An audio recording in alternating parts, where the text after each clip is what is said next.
Police are investigating. I do not know what to say. I'm in shock myself. We called the police and other security agencies at night. The fire brigade put the situation under control. The level of damage still being assessed. Very shocking and untoward. Security agencies doing their best. We are meeting again later today. A source in INEC hinted that the store, the registration area, officer's office, conference room were affected by the inferno. Also saying that non-sensitive materials were also affected by the fire. And that's it. I'm asking you a fundamental question now, and that fundamental question is, what is fundamentally wrong with Nigeria's electoral process? Let's get your take. We're live on Facebook.com/NigeriaInfoPH. We're live on Twitter as well at NigeriaInfoPH. The number to call will be given once again shortly. But joining me in the studio for this conversation also is editor with the Independent Monitor, Olalekan.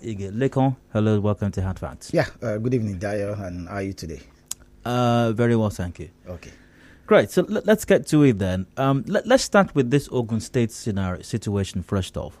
What reason could there possibly be for the hoodlums to have gone to an INEC office, not an opposition party secretariat, not a place where opposition party members were holding a rally or campaign, not a place where Atiku supporters were putting up posters, not anything like that. An INEC office at night, we don't even have sensitive materials there, and just set the place on fire. And no report of a theft, by the way. Just set the place on fire. What could possibly have led to that? That is difficult to offer that, really. And what could have gone on the minds of the people who have decided to set the INEC office ablaze? Ogun State has not been in the news for such kind of things in recent years. And it's not like we had in the past where political party offices were set ablaze, across some states in Nigeria. This has nothing to do with political party. We've even seen party members set their own party office headquarters ablaze, in anger, in protest against certain decisions of the executive of the party. So it's shocking, really. And shocking, even more shocking is that, look, Ogun State has not been in the news for the wrong reasons, especially as regards, politics in recent years. So I'm taken aback as to what could have led to this, and to also take it beyond where we are seeing it in Ogun State, is to say, look, we've had recent experiences in the Southeast where INEC offices have been set ablaze. And you would rather think that Nigeria's security agencies, and we have a plethora of them, Civil Defense Corps, we have the DSS, we have the Direct Military Intelligence, we have the Nigeria Intelligence Agency, we have the Department of State Security, we have the police, we have a plethora of security agencies. And you'll be thinking, Dio, that one of the places that should be well secured as we head to 2023, general election should be INEC offices across all local governments and across all states of the federation. So when you see people were taking a stroll, I wouldn't know what was on their mind. Is it that they were hard on drugs or they were high on something? They were just taking a stroll. Maybe they just thought within themselves, look, I think we can just touch, this INEC office. Let's just prove that, let's test our powers or something. And, on challenge, unhindered, take a stroll, enter the INEC office, had time to, to set it ablaze. That's should you say is an accidental, event, or it was a premeditated action? Premeditated will have meant that, look, they actually planned it, from the house, and the target was INEC office. But the story is saying, look, they were taking the stroll, so it's an accident. No, I just added. Oh, you just added this. Okay, so it could be premeditated. It could be something they've planned from theirs, and to say, look, let's just go and prove that, look, we're in charge of this area or something. So you wonder why INEC office can be attacked in such a brazen manner, in an unchallenged atmosphere. It's suggestive of a breakdown of intelligence gathering. Talking about wondering. No, like you already said just a while ago, whilst this might be a strange occurrence in a place like Ogun State, it's not exactly uncommon in Nigeria. True. Like you said, and not just burning the INEC offices. You said even party members have burned down their own party offices in protest against certain decisions of the party. Precisely. Now, considering all of these anomalies, because I imagine that there are societies where things like this will be mentioned, and they wonder if that is existing on planet Earth, if that's happening in the country on the same Earth that they also inhabit. So, Is our electoral process fundamentally flawed? Is something wrong with it fundamentally? That the things that you hear of here, it's just like when you go to some countries, and you mention malaria. There's a generation that do not know what malaria is. True. So when you talk about things like this, that elections are coming and people are shooting people, and they are hacking people with machete, and they are burning down INEC offices and burning down party secretariats, some persons will wonder, is that here on Earth or some other planet? That said, once again, is something fundamentally wrong with our electoral process? Without any doubt, something is fundamentally wrong with the electoral process. And when you talk about electoral process, you also talk about formation of political parties. We talk about how political parties recruit their leadership, because so much is at stake. And because so much is at stake, you also have to question the way and manner political parties recruit leadership on the one hand. On the other hand, it's also to look at a seeming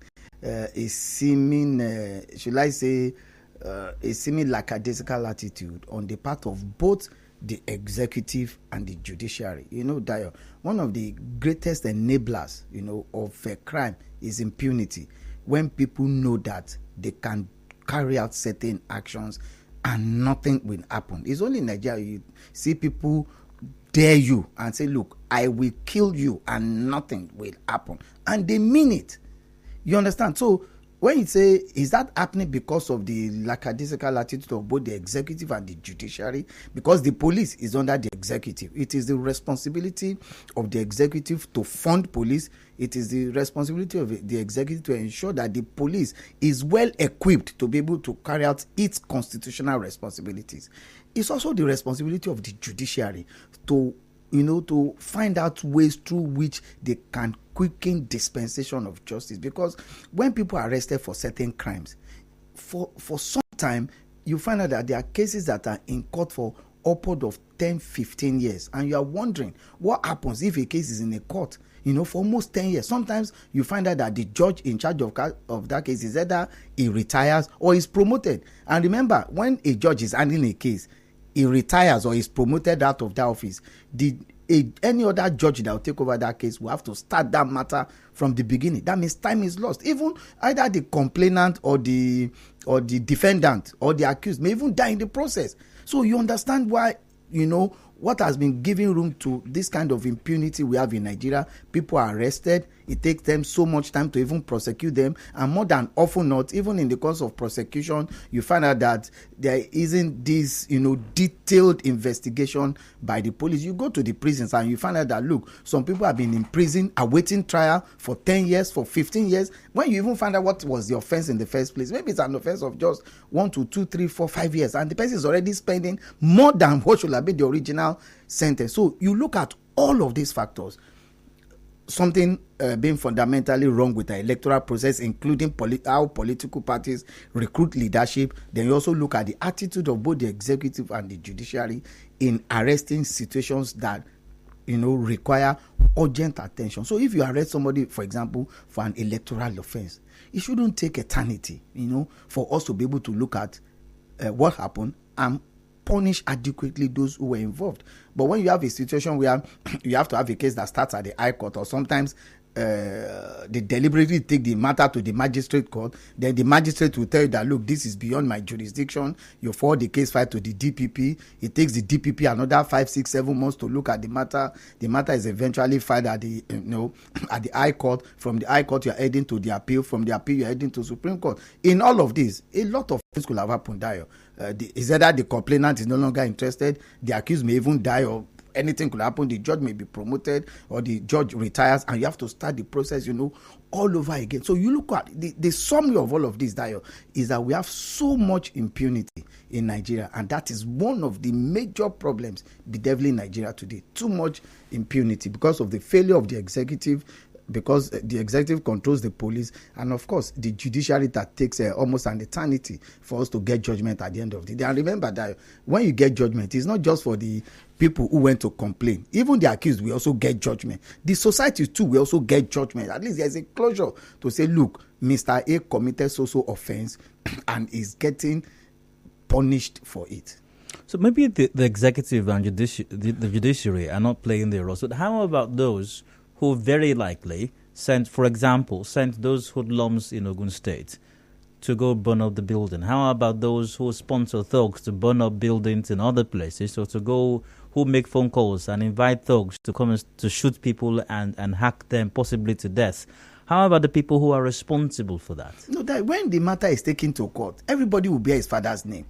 If somebody sends me to go and burn down INEC office, I'm sure I'll be interrogated. I'll be interviewed. Who sent me? From where am I? I will have to mention names.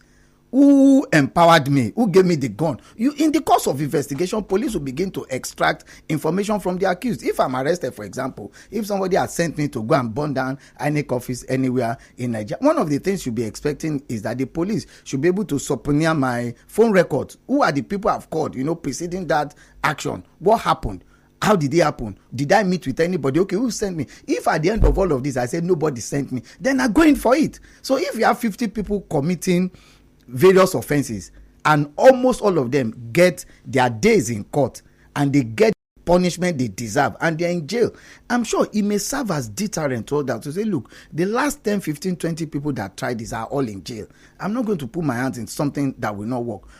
And if at the end of the day the accused or the suspected criminal is arrested and is able to mention certain names. So if I'm arrested, for example, Dayo, and I mention Mr. A, B, C, D to F, I'm sure police will invite them and say, look, this man has been implicated in what has happened. Then you have something to answer. Then they charge all of us to court.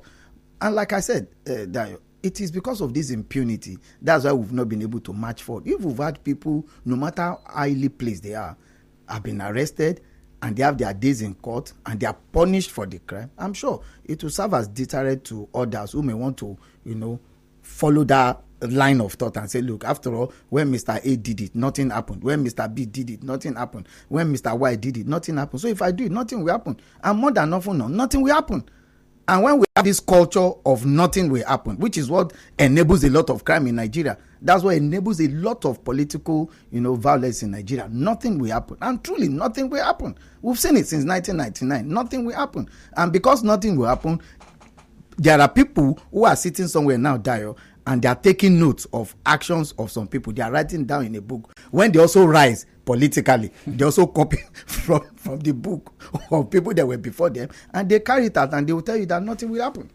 It is hard fact to Nigeria. Info here in Port Harcourt. Hoodlums burned down INEC building in Ogun State. Not the only INEC office that's ever been burned down. Possibly not the last one either. I'm asking you, what is fundamentally wrong with the electoral process in Nigeria? We have to go for a commercial break now. We'll return shortly. Conversation continues. Stay with us.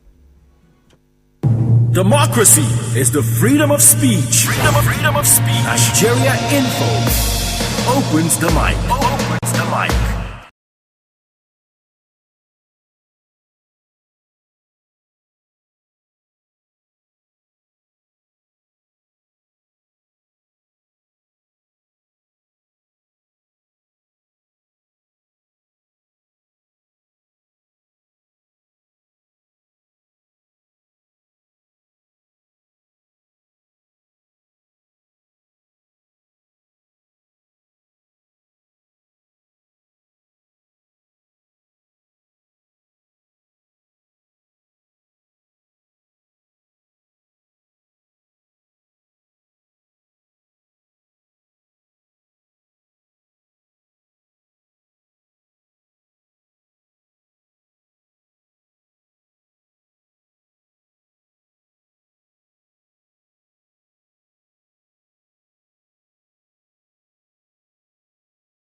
Welcome. I actually had back to Nigeria Info here in Port Harcourt. It's 4:30 p.m. Discussions continue now. I'm asking you, what is fundamentally wrong with Nigeria's electoral process? And by the way, the instigation, if you will, for that conversation, or this conversation, is an incident in Ogun State where hoodlums set the Ogun INEC office on fire. My guest in the studio is Olalekan, editor with the Independent Monitor. Lekon, you're welcome once again. Yeah, thank you, Dayo. Join us via Facebook and Twitter at Nigeria Info PH. We're streaming live there. Also YouTube, Nigeria Info PH. The line will be open shortly. But before then, Lekon, before the break, you put it down to impunity. Yeah. You put it down to the failure of the executive and the judiciary. When a person knows that if I go out and deface a billboard, nothing's going to happen. When a person knows that if I gather a few thugs like myself and we beat up real or perceived political opponents, nothing's going to happen. If we even go as far as killing them, very likely nothing might happen as well. And because the executive that's responsible for the police and other security apparatus and the judiciary that should dispense justice has failed woefully in its responsibility, this will persist. Does it then mean that until we have a government that does not condone impunity, we are doomed to continue this way? And let me answer that question. It's not unlikely that the governments we have present are products of impunity as well. They have benefited from the impunity, might be the reason that they allow the impunity to continue. So, it's a cycle. How then will this culture of impunity come to an end when products of impunity, more often than not, end up winning elections and perpetuate themselves in power? Well, there has to be a breaking point, Dio. And you know, Nigeria's march to progress, Nigeria's march to greatness, Nigeria's march to growth and development is tied to political parties. Interestingly, they are intertwined. Without a solid political party process, we'll continue to struggle with our progress in Nigeria. Remember that I have always said, look, the way and manner political parties recruit leadership is suspect. And because it is suspect, we'll continue to have people who ordinarily shouldn't be in government. For as long as godfathers continue to control the electoral process, we'll continue to have faulty foundations. It means that we will not get people who are ready for government. We will not get people who are ready for governance. We will not get people who have brilliant ideas to turn around the fortunes of the Federal Republic of Nigeria at the federal level, state, and at the local government level. We need to have the right leaders. And so, if political parties don't ensure that they have a credible recruitment process, Nigeria as a country will continue to falter, because the people who eventually become the president, vice president, governor, local government, assembly members will be products of this faulty electoral process. And that's why I've always tried to advocate that, look, can the Electoral Act be amended in such a manner that will make it mandatory for political parties to also adopt electronic voting? Can we have an Electoral Act that makes it mandatory for political parties to have a membership register, so that before any primary takes place in any political party, there will be a membership register, verified membership register, to say, look, maybe 48 hours before a political party holds its primary, there should be a membership register that is with INEC, so that we know that before this primary takes place, political party A has 500 members, and these 500 members will vote, rather than via delegate election. Even if we are going to have delegate election, let all party members be involved in choosing those that will be delegates for every political party primary, not a group of leaders sitting down somewhere and say, look, these are the people that will be the delegates, until we fundamentally restructure the way and manner we constitute political parties in Nigeria.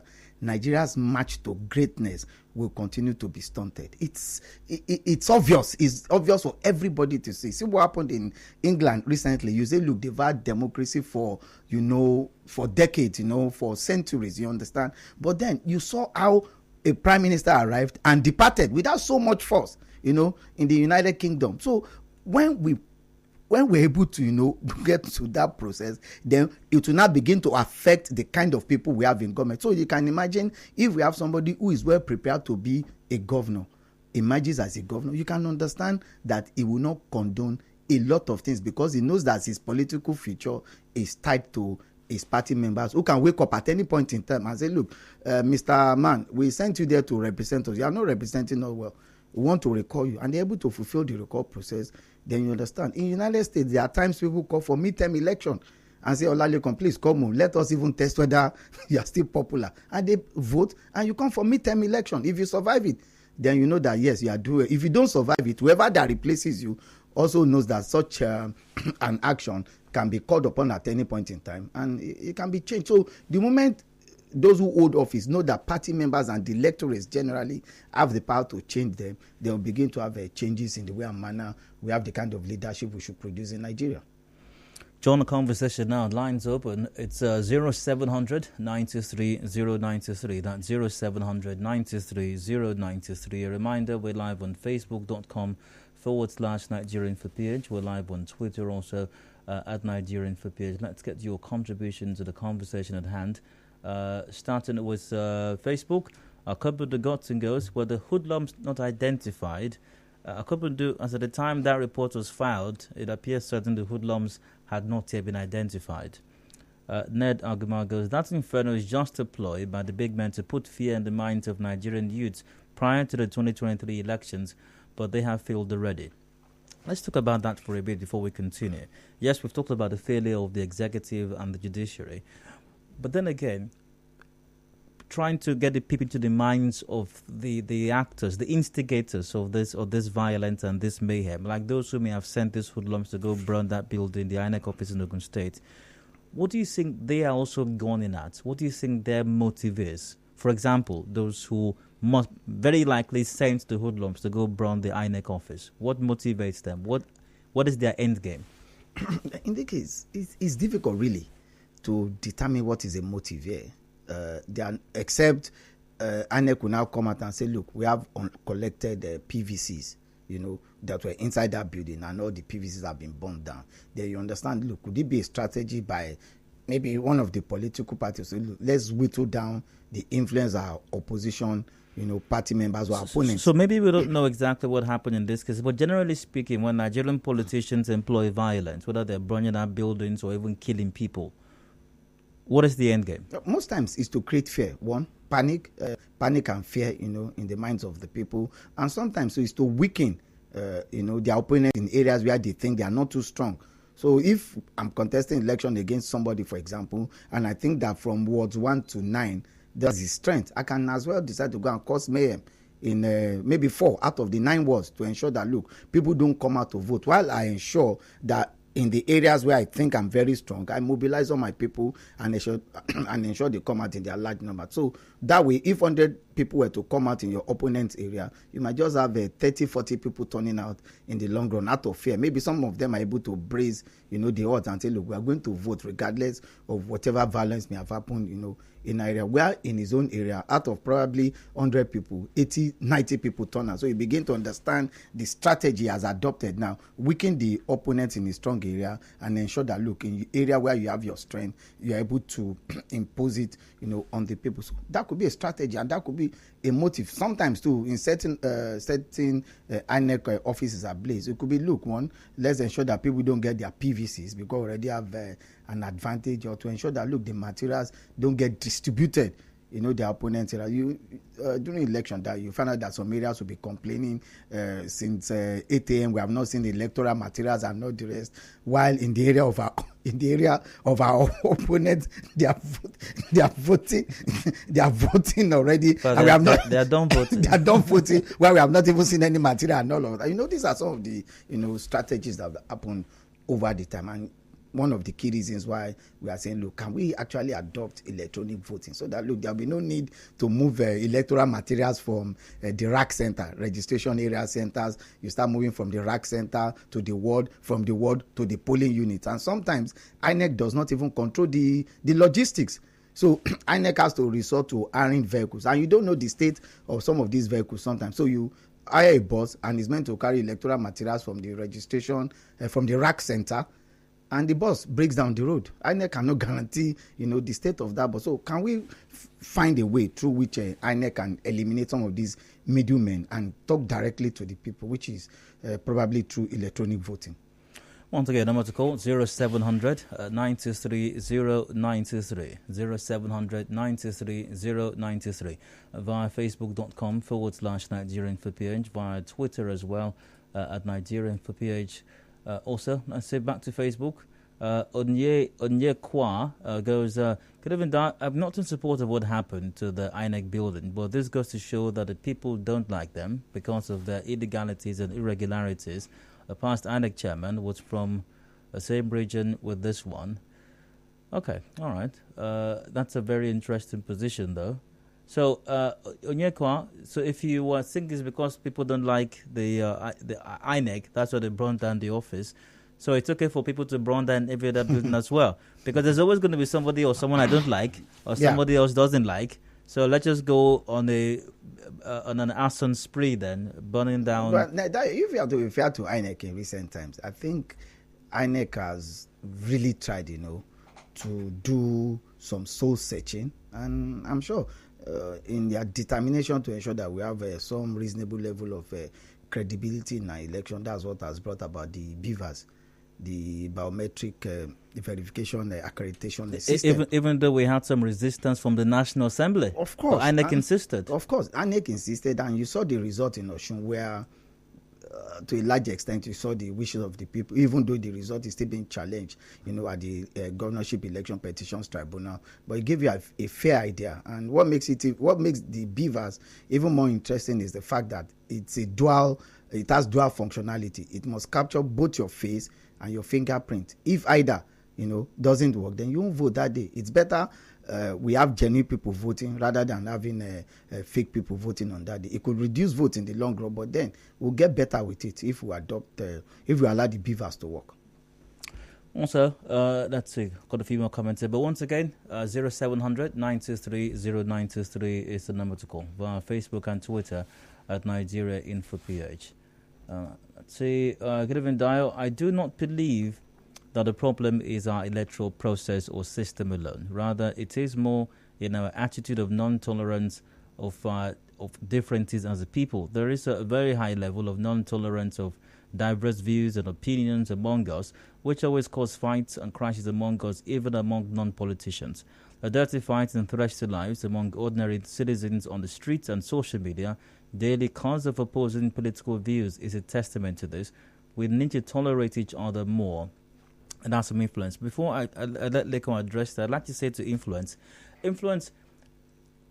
other parts of the world where people don't just break a bottle and stab someone might not be because that person is more tolerant than the average Nigerian, but because he knows if he breaks a bottle and stabs the person, he is going to be arrested and very likely he will go to jail. One of the, like I always say, one of the popular refrain in the United States is that if you can't spend the time, don't do the crime. And you know what time means, Dayo? If you know you can't go to prison, please don't commit the crime, because we will run after you. And that's why you see those that were involved, in one crime or the other, in the Second World War, even in the First World War, there are still ongoing investigations. Some of them are dead, but they want to bring a closure as to who committed which crime and all the rest. So you understand the kind of system they run there. And that's why I say, it's not, do you think Europeans don't like corruption or are not corrupt? Do you think Americans are not corrupt? They are as corrupt as Nigerians. But they know that they will always have their day in court, if they are in court, when they are caught. So if you involve yourself in crime, just be rest assured that it might take time, but the wheels of investigation will meet you one day and you do the time, which is the difference in Nigeria. Absolutely. And referencing Michael Crichton's fictional book, The Rising Sun, and paraphrasing something about in Japan, it's almost a certainty in Japan. If you commit a crime, you are going to get caught. It's almost a certainty. Almost a certainty. It's almost guaranteed. Almost guaranteed. The Japanese have a close-knit system where almost everybody seems to know everybody. So it's easy, really. And you know, in Japan, if you commit a crime and the police is looking for the person, even the person's family will come out and beg you to give yourself up. And the deployment of technology as well. Of course. Cameras everywhere. Of course. Yeah. You know, when we talk of forensics, Nigeria is even yet to scratch the surface. When we talk about forensics, I think one of the best that we can have in recent times is the national identity number that we've done recently, where we can safely say that as of today, we probably have about 60 to 70% of Nigeria's fingerprints in a database, which is one of the best ways going for when you want to do forensic investigation. Once again, lines open 0700 923 093 if you're having any issues reaching that number. To keep trying, hopefully you get through eventually. Hopefully. Via Facebook, Abdul Rahman goes, the things that should be in the budget, the state of Nigeria now is risky to vote at polling stations. Abdul Rahman, no, there's nothing risky about that. And even if we do have incidents, some incidents, they're not too widespread as to cause anyone any concern. And even in the past, when we have had issues, they are mostly isolated. They're not widespread. Yeah. You don't have shootings or any discrepancies happening at every polling unit to go through. True. There are even some local governments where nothing happens. Nothing happens. Yeah, we like we saw in the case of the last governorship elections, in Ekiti State, supporters of both PDP and APC, after voting their respective candidates, retired to a nearby bar and they sat down together and drank together and said, look, this is politics. Whoever that wins becomes the governor of Ekiti State. It's not just going to become the governor of PDP members or governor of APC members. You'll be the governor of the state. And you see, to a large extent, there was a peaceful, governorship election in Ekiti State where members of opposing political parties retire to their different houses or their different joints, have a bottle of drink or palm wine, which is popular in Ekiti State, and everybody was happy. At the end of the day, result was announced, the candidate of APC won, and there is peace in Ekiti State as of today because the new governor has been inaugurated. If we can continue to have that kind of culture, disagreements are bound to happen, definitely, but then it shouldn't lead to where you threaten to kill somebody or you kill somebody and you say, look, nothing, will happen.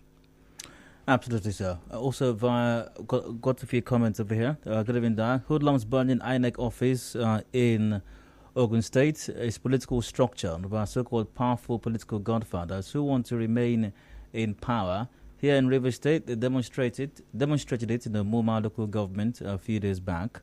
And for goodness sake, why can't politicians allow for a peaceful political atmosphere in the country?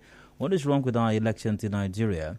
Is it that political offices are seen as get it or die affair? I suggest that electoral law offenders should be given a life sentence to serve as deterrent to others. So that's some way. Let's talk repercussions here. What the consequence, But then again, is it a function of consequence? Is it a function of not enough laws, or simply a case of not implementing what we even have already? There are more than enough laws, Dayo. It is just simply a case of impunity, like I'd argued all along. You understand? When you have certain backers, who will tell you, go and commit this crime and tell you that nothing will happen, we're here to back you. And they mean it, because they've succeeded in doing it for a long time. Some have been around since 1999, and they know the kind of electoral offenses, they've carried out, electoral heist, so to say, they've carried out since 1999, and truly since 1999, nothing has happened to them. And that's why we say, look, 2023 may just significantly change the way and manner we reason. If the beavers will work well, they might have some, shocks here and there, and by 2027, we'll probably be able to strengthen, the beavers in terms of as an enabling credibility in general elections in Nigeria. That might begin to change, the perception, of the two major political parties, APC and PDP. If in 2023 we're able to get a sizable number of good candidates who belong to other parties outside of both APC and PDP, if they win election, then I'm sure the two big political parties will probably have to go back to the drawing board and say, look, we might have to jettison this idea of imposing candidates on the rest of the party members. Otherwise, other political parties will begin to win us in general elections. So we stand on the threshold of history in 2023. If we can continue to encourage Nigerians who have their PVC, vote for candidates of your choice. Forget political parties. We've tried political parties since 1999 till date. So forget political parties. Look at the best of the candidates across all levels. State Assembly, the National Assembly. We have governors coming up. We have the presidency coming up. Look at the best of the candidates. Maybe if politicians see that Nigerians are now waking up to be able to influence the way and manner they want the elections to go, politicians will begin to sit up. The idea of imposing candidates on a particular political party may no longer serve, because you know that if you impose a candidate on the party, even your party members will vote against your candidate. And when we begin to exercise, that power, that franchise, I'm sure a lot of, this violence we are talking about, some of the impunity will begin to reduce and begin to have a credible pulse. I know we've ventured into the realm of the responsibility or roles of the citizenry now. However, apologies to you. Been trying to reach the studio via 0700 923 0923. I have just confirmed that number is problematic at the moment. But hopefully, engineers will be able to resolve that, and the line will be opened once again, and you can reach the studio. But do keep trying, though. Hopefully, you get through 0700 923 0923.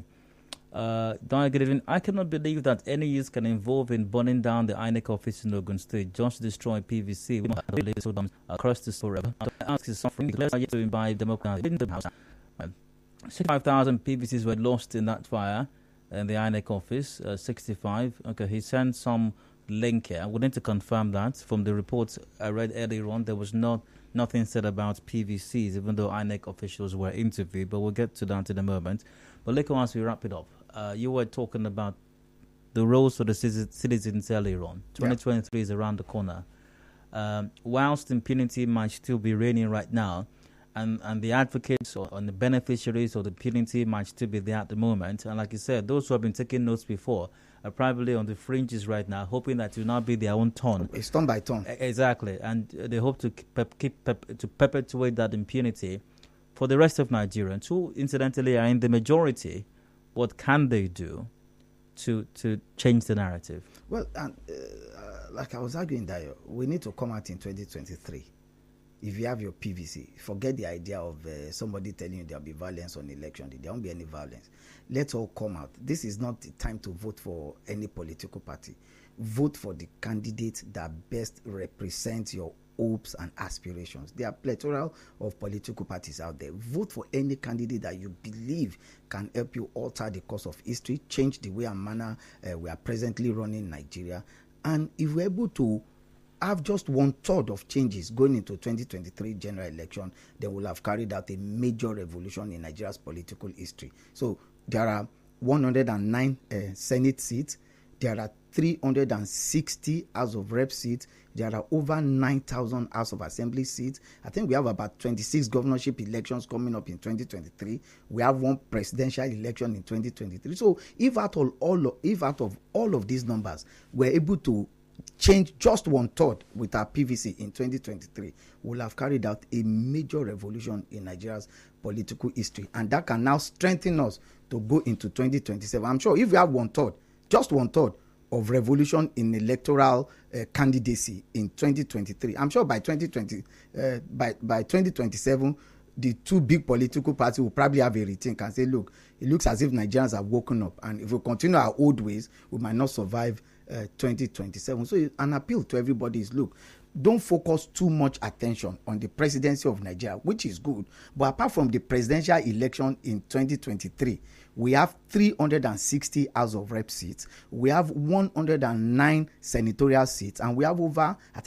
8,000 House of Assembly seats in Nigeria. I hope I'm right with that figure, but we have several House of Assembly seats across the states of the Federation. Please, let's vote for the candidates that best represent our hopes and aspirations. On that note, we wrap up the conversation. Many thanks for joining in. By the way, keep it going on Facebook and Twitter at Nigerian for PH. Thanks to my guest, Olalekan, is editor with the Independent Monitor. Lekon, thanks for your time. Thank you, Dayo. We've got the news update coming up top of the hour at 5 o'clock. Do please stay Nigeria Info will be right back. Hey, countryman.